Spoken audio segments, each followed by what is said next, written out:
Hey guys, মই বহুত দিনৰ পৰা ভিডিঅ' বনাম বুলি ভাবি আছোঁ কিন্তু বনাব পৰা নাই আমাৰ ইয়াতে ট্ৰেইন লাইনৰ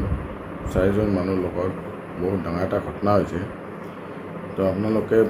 মোৰ ভিডিঅ'টো শেষলৈকে চাওক আৰু মই এটা নিউজ দেখাই আছোঁ আপোনালোকক সেই নিউজটো ভালকৈ চাওক আপোনালোকে চব গম পাব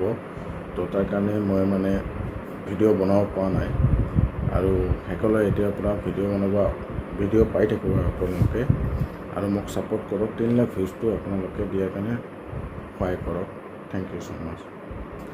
জগিঘোপাত ভয়ংকৰ দুৰ্ঘটনা জগিঘোপাৰ নৰনাৰায়ণ হেতুত সংঘটিত হৈছে এই ভয়ংকৰ দুৰ্ঘটনা ৰেলৰ খুন্দাত চিতাতে নিহত দুজন শ্ৰমিক গুৰুতৰভাৱে আহত দুজন নিহত শ্ৰমিক দুজন ক্ৰমে ৰেজাউল হক আৰু চহৰ আলী দুয়োৰে ঘৰ জগিঘোপাৰ কৰেয়াপাহাৰ গাঁৱত আনফালে গুৰুতৰভাৱে আহত দুজন ক্ৰমে জাকিৰ হুছেইন আৰু ইয়াৰ আলম দুয়োকে ততাতৈয়াকৈ গোৱালপাৰা চিকিৎসালয়লৈ প্ৰেৰণ উল্লেখ্য যে উক্ত লোককেইজন নৰনাৰায়ণ হেতুৰ ৰেল বিভাগৰ নিৰ্মাণ কাৰ্যত অস্থায়ী শ্ৰমিক হিচাপে কাম কৰি আছিল নৰনাৰায়ণ হেতুত ৰেলৱে ট্ৰেকত খোজকাঢ়ি গৈ আছিল একেলগে 4 শ্ৰমিক উক্ত সময়তে একেলগে দুখনকৈ ৰেল আহিছিল তীব্ৰ বেগী উজনিমুৱা মালবাহী ৰেল এখনে খুন্দা মাৰে 4 শ্ৰমিকক ফলত ঘটনাস্থলীতে মৃত্যু হয় 2 শ্ৰমিকৰ আহত হয় 2 শ্ৰমিক